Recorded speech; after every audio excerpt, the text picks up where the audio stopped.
জাহাপানা জাহাপানা জাহাপানা জাহাপানা। আরে কি হলো কি তোমার উজির? এমন দিক বিদিক জ্ঞান শূন্য হয়ে দৌড়তে দৌড়তে এলে কেন? পাগলা কুকুর তাড়া করেছে নাকি? না না না না জাহাপানা, লাল মুখো আসছে, লাল লাল মুখো। কি লাল মুখো? কে লাল মুখো? আগে আগে লাল মুখো সাহেব। হ্যাঁ হ্যাঁ জাহাপানা, এখানকার সব সাহেবদের একেবারে একেবারে বড় কর্তা। তাই নাকি? তা কোথায় সে? আগে আগে তাকে প্রাসাদের কাছে আসতে দেখেই না এক দৌড়ে আপনাকে খবর দিতে এসেছি। এখন এখন কোথায় বলতে পারবো না, তবে তবে লাল মুখোটা এসে পড়লো বলে। গুড মর্নিং নবাব বাহাদুর। সুপ্রভাত সুপ্রভাত। গুড মর্নিং সাহেব। সুপ্রভাত। তা বসতে আজ্ঞা হোক সাহেব। গুড, হ্যাঁ good, very good, very comfortable. তা এবার বলো সাহেব, কি প্রয়োজনে এসেছো? সাহেব সাহেব একটু একটু ঠান্ডা শরবত বলি। ঠান্ডা শরবত, I mean cold drinks. Okay okay. By the way নবাব বাহাদুর, আপনি কি যেন বলিতেছিলেন? আপনি কি জানতে চান যে আমি কি প্রয়োজনে আসিয়াছি? হ্যাঁ মানে জানলে বড় সুবিধা হয়। No need no need, I mean তাহার কোনো প্রয়োজন নাই। বিকজ আজ আমি আপনার কাছ হইতে কিছু চাহিতে আসি নাই, আমি আজ আপনাকে কিছু দিতে আসিয়াছি। তুমি আমাকে কিছু দিতে এসেছো? বহুত খুব বহুত খুব বহুত খুব। কি সৌভাগ্য আমার। তা সাহেব কি দিতে এসেছো? Wait man, wait wait, just take it, just take it. ইহা ধরো। ওরে বাবা, এ তো পকেট ঘড়ি। তোমার ইয়াকে কি বলো আমি জানি না, বাট আমরা ইউরোপিয়ানরা ইহাকে বলি পেরিগল রিপিটার। বেশ কিছুদিন আগে ইউরোপে ইহা আবিষ্কার হইয়াছে। হ্যাঁ সাহেব, এই তোমারই মতন এক সাহেবের মুখ থেকে আমি তার কথা শুনেছি। তা এটা কি আমাকে দিয়ে দিলে? ইয়াস, ইহা আমি আপনার জন্যই আনিয়াছি, বাট ইহার পিছনে আমার একটা উদ্দেশ্য আছে। তোমরা আই মিন ইন্ডিয়ানরা টাইম আনিয়া কোনো কাজ করিতে পারে না। আজ ঘড়ি পাইয়া গেলে কাল হইতে সব কাজ ঘড়ি ধরিয়া করিবে এবং অন্যদেরও করাইবে, রাইট? সঠিক সাহেব, একদম সঠিক, খুবই সঠিক। হ্যাঁ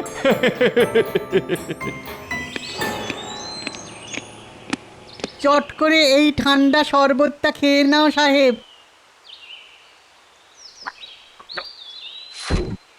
good drinks. Okay, see you again, bye bye. যাও যাও যাও উজির, সাহেবকে গাড়ি অব্দি এগিয়ে দিয়ে এসো। যাও যাও। এসো এসো সাহেব এসো।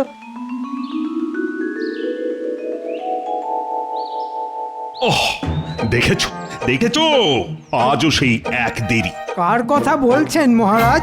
আপনার গোপালের কথা? রাজসভায় দেরি করে আসা ওর তো রোজগারের ব্যাপার। না না না না না, রোজগারের ব্যাপার বলে ছেড়ে দিলে তো চলবে না। গোপাল আজ রাজসভায় এলে ওকে স্পষ্ট ভাষায় জানিয়ে দেব, যাতে কাল থেকে ও সব কাজ ঘড়ি ধরে করে। তা ঘড়ি ধরে সব কাজ করব কি করে? সাহেবদের মতো আমাদের কারো কাছে ঘড়ি আছে নাকি? হ্যাঁ, এটা কিন্তু গোপাল ঠিকই বলেছে মহারাজ। ওই সাহেবদের কল্যাণে ও আজ কিছুদিন ধরেই ঘড়ি কথাটা খুব শুনে আসছি, কিন্তু সেটা যে কি বস্তু সেটাই তো চোখে দেখা হলো না। হ্যাঁ, আমিও শুনেছি এই কাঁটাওয়ালা ঘড়ির কথা। ও বাবা, এতদিন তো শুনেছি বালি ঘড়ি, এখন শুনছি কাঁটা ঘড়ি, এরপর কি শুনবো হাঁটা ঘড়ি? আই দাঁত বের করে হেসো না তো। এই বিজ্ঞানী, কাঁটা ঘড়ির ব্যাপারে কি জানো বলো তো? মহারাজ, শুনেছি একটা গোলাকার চাকতির উপর চক্রাকারে কাঁটা ঘুরতে থাকে, আর সেই কাঁটাই নাকি বলে দেয় কটা বাজে। মানে একটা, দুটো, তিনটে, চারটে, এরকম আর কি। তা এতটাই যখন শুনেছো, তখন চটপট বানিয়ে ফেলো একটা ঘড়ি, সকলকে দেখিয়ে একেবারে তাক লাগিয়ে ছেড়ে দিই। সেটা তো এখনই সম্ভব নয় মহারাজ। কেন কেন কেন? শুনেছি ওর ভেতরে অনেক সূক্ষ্ম সূক্ষ্ম কলকব্জা থাকে, আর ওইসব যন্ত্রাংশ আমাদের দেশে পাওয়া যায় না মহারাজ। তাহলে কোথায় পাওয়া যায়? আগে বিলাতে। তাহলে তো কালই বিলে যাওয়ার ব্যবস্থা শুরু করে দাও। মোদ্দা কথা হলো, আমি খুব তাড়াতাড়ি ওই কাঁটা ঘড়ি দেখতে চাই, ব্যাস।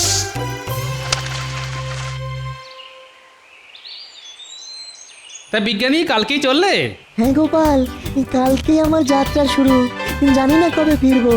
বিলাত তো আর এখানে নয়, সে তো 7 সমুদ্র 13 নদীর পারে। তবে বিলাতে গেলে কত কিছু শিখে আসতে পারবে তুমি বলো তো? হ্যাঁ, তা অবশ্য ঠিক। একজন বিজ্ঞানী হিসেবে সেটা আমার কাছে মহা লাভ। তাহলে দুগ্গা দুগ্গা করে বেরিয়ে পড়ো।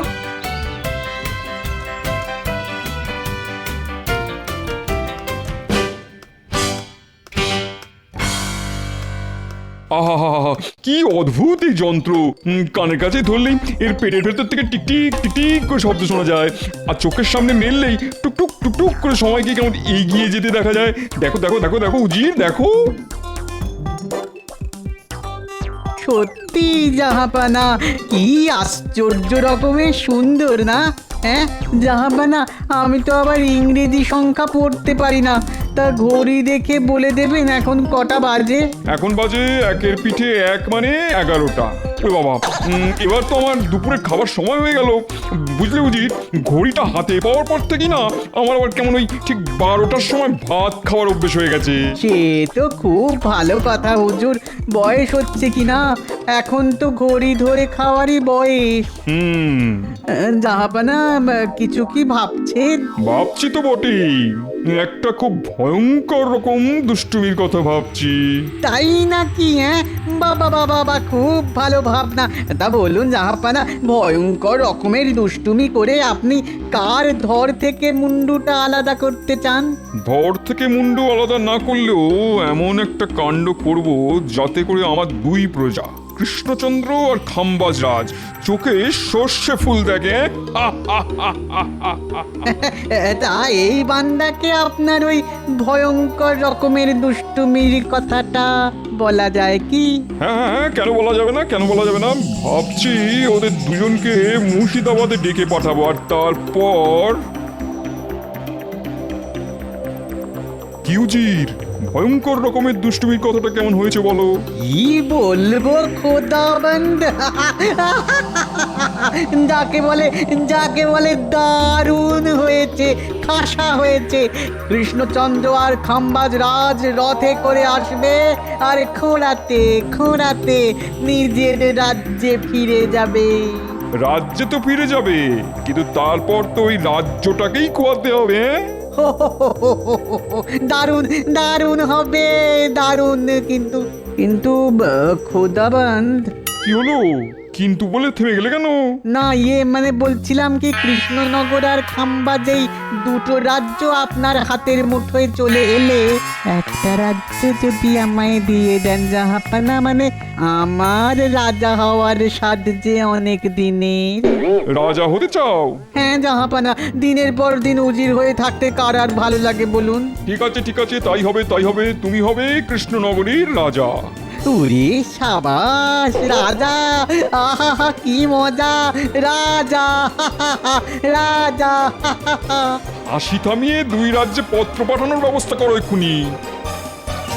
তাহলে গোপাল বিজ্ঞানী জাহাজে উঠে বিলেত চলে গেল। হ্যাঁ, এটা কিন্তু খুব ভালো হলো মহারাজ। ও যদি সত্যি একটা কাঁটা ঘড়ি তৈরি করে ফেলতে পারে, তাহলে আমাদের এই কৃষ্ণনগরের নাম সারা বাংলায় ছড়িয়ে পড়বে। কত মান হবে আপনার। মহারাজ, মুর্শিদাবাদ থেকে নবাবের পত্রবাহক আপনার সঙ্গে দেখা করতে এসেছে। তাই নাকি? যাও, তাকে এখানে নিয়ে এসো। হঠাৎ করে এই সাত সকালে নবাবের পত্রবাহক আবার কি খবর নিয়ে এলো রে বাবা? প্রণাম মহারাজ, নবাব বাহাদুর আপনাকে এই পত্র পাঠিয়েছেন। আরে আরে আরে, হাতে পত্র ধরিয়ে দিয়েই যে চলে যাচ্ছ বড়। আগে ওই উজির সাহেবের সেই রকমই নির্দেশ। আমি আসছি মহারাজ। কৃষ্ণচন্দ্র, আগামীকাল দুপুরে আমার এখানে তোমার ভাত খাবার নিমন্ত্রণ। তুমি গোপাল আর মন্ত্রীকে নিয়ে আসবে।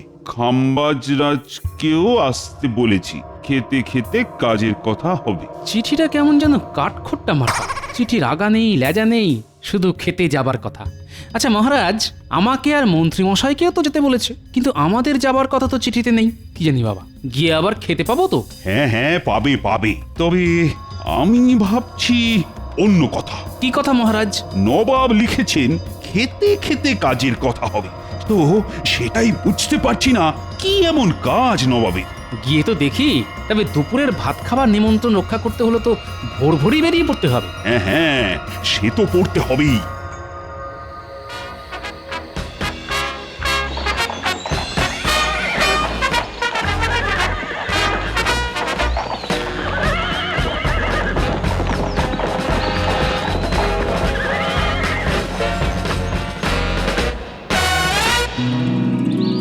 বাবা, এ তো তো এলাহি আয়োজন। গোপাল গোপাল এখনই খাবারে হাত দিও না, ঘড়িতে ঠিক 12টা বাজলেই খাওয়া শুরু হবে। ঘড়িতে ঠিক 12টা বাজার মানে? ও সে কথাটা তো বলতেই ভুলে গেছি। এই দেখো আমার কাছে এখন খোদ বিলেতি কাঁটা ঘড়ি, আর যবে থেকেই ঘড়ি আমার হাতে এসেছে তবে থেকেই ঘড়ি ধরে ঠিক 12টাতে আমি দুপুরের খাওয়া শুরু করি। হ্যাঁ, 1 মিনিট আগেও নয়, আবার 1 মিনিট পরেও নয়। এই এই এই এবার ঠিক 12টা বাজলো ঘড়িতে। নাও নাও নাও নাও, সকলে খাওয়া শুরু করে দাও। ও এবার বুঝতে পেরেছি, খাওয়ানোটা একটা অছিলা, আসলে ফলাও করে বিলেতি কাঁটা ঘড়িটাই দেখানো উদ্দেশ্য। আজ তোমরা আমার এখানে খাচ্ছ, কিন্তু 15 দিন পরে আমি তোমাদের ওখানে ভাত খেতে যাব। হ্যাঁ, প্রথমে যাব কৃষ্ণনগরে, তারপর যাব খাম্বাজ রাজ্যে। কেমন? এ তো আমার সৌভাগ্য জাহাপানা। সৌভাগ্য কি দুর্ভাগ্য তা জানি না, তবে আমি খেতে বসবো ঘড়ি ধরে ঠিক 12টায়। 1 মিনিট আগে বা পরে আমার খাবার দিলে কিন্তু চলবে না। সেটা কি করে সম্ভব হুজুর? আপনার কাছে ঘড়ি আছে কিন্তু আমাদের কাছে তো নেই। ওসব কোনো কথা আমি শুনবো না। ঠিক 12টায় আমার খাবার না এলে আমি কিন্তু তোমাদের কাছ থেকে রাজ্য কেড়ে নেবো, বুঝলে? ছেলে মেয়ের হাত ধরে তখন পথে বসতে হবে আপনাদের। হায় ভগবান, এ কি পরীক্ষায় পড়লাম রে বাবা। ও হ্যাঁ, আরেকটা কথা, ঠিক সকাল 9টায় আমার জল খাবার চাই। কে কৃষ্ণচন্দ্র, তুমি কিছু বলো? চেষ্টা করব জাহাপানা। না দিতে পারলে 1 বস্ত্রে রাজ্য ছেড়ে চলে যাবে। জাহাপানা, এভাবে আমাদের নিমন্ত্রণ করে এনে সামনে ভাতের থালা সাজিয়ে দিয়ে রাজ্যপাট কেড়ে নেবার কথা বলছেন। ঠিক হয়েছে, এবারে ঠেলা সামলাও মহারাজ। নবাব যদি তোমাকে সিংহাসন থেকে হটিয়ে দেন, তাহলে নবাবের হাতে পায়ে ধরে ওই সিংহাসনে আমি বসবো। হ্যাঁ, তা বুদ্ধির ঢেকি গোপালচন্দ্র, তুমি কিছু বলো। মহারাজের হয়ে আমি কথা দিয়ে যাচ্ছি, আমাদের হয়তো কাঁটা ঘড়ি নেই, কিন্তু ঠিক সময়তেই আপনাদের জল খাবার আর দুপুরের খাবার পৌঁছে যাবে। ঠিক তো গোপাল?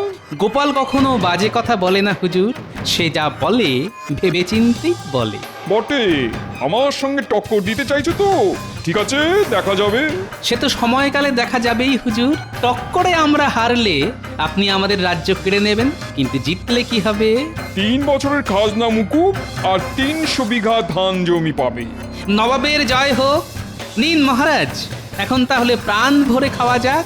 আহা, কোপ্তা, কালিয়া, পোলাও।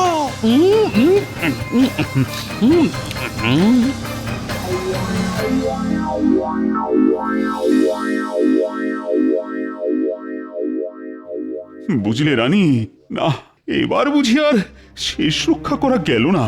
কি করে যাবে মহারাজ? আমি তো ভেবেছিলাম নবাব বাহাদুরের হাতে পায়ে ধরে সব কিছু মিটিয়ে নেব, কিন্তু গোপালের ওই চ্যাটাং চ্যাটাং কথাই তো সব গন্ডগোল করে দিল। আচ্ছা মহারাজ, আপনি এত চিন্তা করছেন কেন বলুন তো? গোপাল তো নবাবের সামনেই বলেছে কিছু একটা করবে। দেখুন রানীমা, মুখে করা আর কাজে করে দেখানোর মধ্যে না অনেক তফাৎ আছে। মন্ত্রী কিন্তু ঠিক কথাই বলছে রানী। নবাবের কাছে আছে কাঁটা ঘড়ি, আর আমাদের কাছে কি আছে? না না না না না, বিজ্ঞানীটাকেও 7 তাড়াতাড়ি বিলেতে পাঠিয়ে দিলাম। সে থাকলে না হয় কিছু একটা চেষ্টা করতো। জানি না জানি না জানি না কপালে যে কি আছে। তোমার কপালে দুঃখ আর আমার কপালে রাজসুখ। হ্যাঁ, আমি তাহলে এখন আসি মহারাজ। হ্যাঁ হ্যাঁ, একেই বা কি করবেন, তার চাইতে বরং আসুন। আচ্ছা রাজ্যতীষী, একটা দিনকে কিভাবে ভাগ করা হয়? মানে তোমাদের জ্যোতিষ বিজ্ঞান কি বলে? জ্যোতিষ বিজ্ঞান হলো জ্যোতির্বিজ্ঞানের একটা অংশ, আর এই জ্যোতির্বিজ্ঞানে একটা দিনকে 8টা প্রহরে ভাগ করা হয়। মানে 24 ঘন্টায় একটা দিন হলে একটা প্রহরের মেয়াদকাল 3 ঘন্টা। আচ্ছা, প্রহর তো শুরু হয় সকাল 6টায় সূর্যোদয়ের সাথে সাথে, তাই তো? একেবারে ঠিক। শেষ হয় সকাল 9টায়, আর এর পরেই দ্বিতীয় প্রহরের শুরু বেলা 12টায়। মানে দ্বিতীয় প্রহরের ঠিক শেষ লগ্নে সূর্যদেব থাকেন মধ্য গগনে, মানে একেবারে মাথার ওপর। তাই সেই সময় মাটিতে উল্লম্বভাবে থাকা কোনো মানুষ বা বস্তুর ছায়া মাটিতে পড়ে না। ঠিক বলেছ। এরপর তৃতীয় প্রহরের শুরু। সূর্যদেব পশ্চিম দিকে হেলতে শুরু করেন। বুঝতে পেরেছি। এর পরের অঙ্ক তো জলের মতো সোজা। তৃতীয় প্রহর শেষ হয় 3টের সময়, আর সন্ধে 6টায় সূর্যাস্তের সাথে সাথে চতুর্থ প্রহরের শেষ। তারপর রাতের 12 ঘন্টায় আরো 4টে প্রহর। সত্যি রাজ্যতীষী, কত কি যে আজ তোমার কাছ থেকে জানতে পারলাম। সত্যি কথা বলতে কি গোপাল, এসব যত জানবে ততই অবাক হয়ে যাবে। আজ তাহলে আমি উঠি। হ্যাঁ হ্যাঁ, এসো এসো এসো।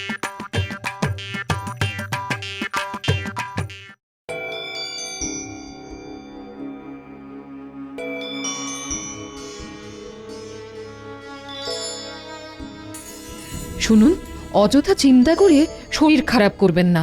অনেক বেলা হলো, উঠুন না, দুটো মুখে দেবেন চলুন। আর খাওয়া, কাল থেকে আমার খিদে তৃষ্ণা সব ঘুচে গেছে রানী। সে কথা বললে কি চলে মহারাজ? আপনি না এই রাজ্যের রাজা। যান, খেয়ে দিয়ে ভালো করে বিশ্রাম নিন। আমি বলছি, নবাব বাহাদুর এসে ঠিক সময় মতোই জল খাবার আর ভাত পাবেন। বলছো গোপাল? হ্যাঁ রানীমা। আর তারপর থোঁতা মুখ ভোঁতা করে আমাদের 3 বছরের খাজনা মকুব আর 300 বিঘা ধানি জমি দিয়ে ঘরের ছেলে ঘরে ফিরে যাবে। তোমার মুখের কথাই যেন সত্যি হয় গোপাল। হবে রানীমা, হবে। ঈশ্বর আর আপনার আশীর্বাদের হাত আমার মাথায় থাকলে সব সত্যি হবে।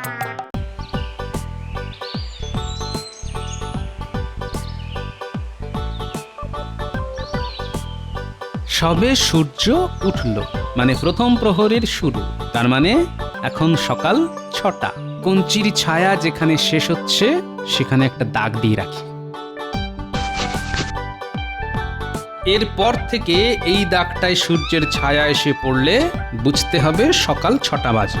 এবার বসে থাকতে হবে সূর্যি মামা কখন মাথার উপর চড়ে।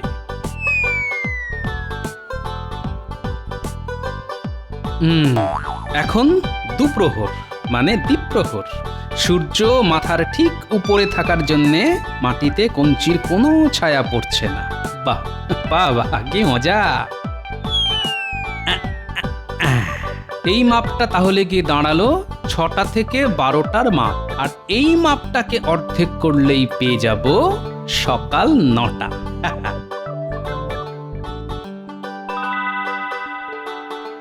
ব্যাস হয়ে গেল, পেয়ে গেলাম সকাল 9টা। মানে এই দাগের উপর সূর্যের আলো এসে পড়লেই বুঝতে হবে সকাল 9টা বেজে গেছে। তাহলে ব্যাপারটা কি দাঁড়ালো? সকাল 9টায় জল খাবার আর দুপুর 12টায় ভাত।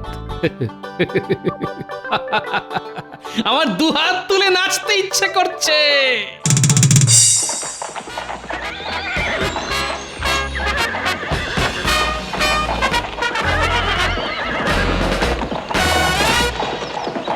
আসুন আসুন নবাব বাহাদুর, আসুন। বুঝলে কৃষ্ণচন্দ্র, তোমার এখানে 9টায় জল খাবার খাবো বলে মাঝরাতেই মুর্শিদাবাদ থেকে বেরিয়ে পড়েছি। খুব ভালো করেছেন জাহাপনা। আসলে এ তো আপনারই বাড়ি, তাই না হুজুর? এখনো হয়নি, তবে হতে আর কতক্ষণ? তা গোপালকে দেখছি না কেন? গোপাল কবেই হয়েছে, দেখুন গে, সে হয়তো এখনো কাঁথা মুড়ি দিয়ে ঘুমোচ্ছে। এই যে আপনি আজ আসছেন, তা সে বিষয়ে কোনো চিন্তা বা দায়িত্ব আছে নাকি ওর? এদিকে কাল রাত থেকে খেটে মরতে হচ্ছে আমাকে। মন্ত্রী দেখছি নবাবকে খুব তৈলমর্দন করে যাচ্ছে। ও হয়তো ভেবেছে আমার হাত থেকে রাজত্ব কেড়ে নিয়ে নবাব তা ওকে দিয়ে দেবেন। সত্যি মানুষ যে কত স্বার্থান্বেষী হতে পারে। শোনো পাচক ঠাকুর, রাজবাড়ির পাশের মাঠ থেকে আমি যখন কুকুর ডাকবো তখন সকালের জলখাবার নিয়ে খাবার ঘরের পেছনের দরজায় গিয়ে দাঁড়াবে। আর পেটা ঘড়িতে যখন ঢং ঢং করে 9টা বাজাবো ঠিক তক্ষুনি খাবার নিয়ে ঘরে ঢুকে পড়বে। এক মুহূর্ত যেন এদিক ওদিক না হয়। তুমি নিশ্চিন্তে থাকতে পারো গোপাল দাদা। দুপুর 12টার ভাত দেবার সময়ও একই ব্যাপার। আগে কুকুরের ডাক, তারপরে পরেই পেটা ঘড়িতে ঢং ঢং করে 12টার ঘন্টা। মান থাকবে তো গোপাল? মান, রাজ্য সবই থাকবে রানীমা। আপনি শুধু দেখে যান আপনার গোপাল কি করে। আমি কিন্তু ঘড়ি ধরে ঠিক 9টাতেই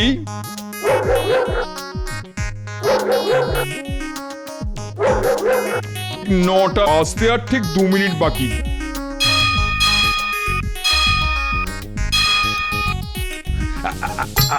আপনার জল খাবার এসে গেছে খোদাবন্ধ।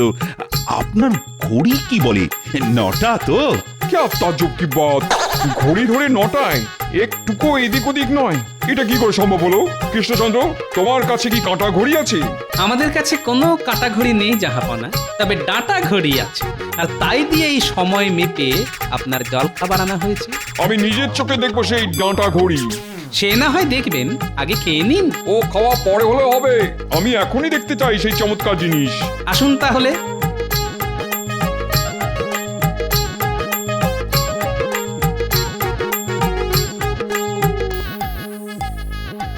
এই দেখুন, ডাঁটা ঘড়ি। মাটিতে একটা ডাঁটার মতো সোজা দেখতে কঞ্চি পোতা রয়েছে। সূর্যের আলোয় মাটিতে কঞ্চির ছায়া পড়ছে, আর তাই দেখেই আমি বুঝতে পারছি কখন কটা বাজছে। আচ্ছা বলুন তো জাহাপনা, সূর্য কখন ঠিক মাথার উপর থাকে? 12টায়। আর তখন মাটিতে কঞ্চির কোনো ছায়া পড়বে না দেখে আমি বুঝে যাব যে আপনার ভাত খাবার সময় হয়েছে। কি জাহাপনা, ঠিক বললাম তো? চমৎকার চমৎকার, অতীব চমৎকার। কৃষ্ণচন্দ্র, এই তোমার 3 বছরের খাজনা মুকুব আর 300 বিঘা ধান জমি পাবে তুমি। আর গোপালের এই বুদ্ধির জন্য ওকে আমি পুরস্কার দেবো। বলো গোপাল, কি চাও তুমি? যা চলো, গোপাল এবারেও কায়দা দিয়ে ময়দা মেখে দিল। আমাকে যদি কিছু দিতেই চান তাহলে বলি, খাম্বাজরাজ যদি ঘড়ির সময় ধরে আপনাকে জল খাবার আর ভাত দিতে না পারেন, তাহলে আর দুর্বুদ্ধি খাটিয়ে ওর রাজ্যটা কেড়ে নেবেন না জাহাপানা। গোপাল, তুমি এত মহৎ, ঠিক আছে তাই হবে, তবে কিছু তো একটা নিতেই হবে।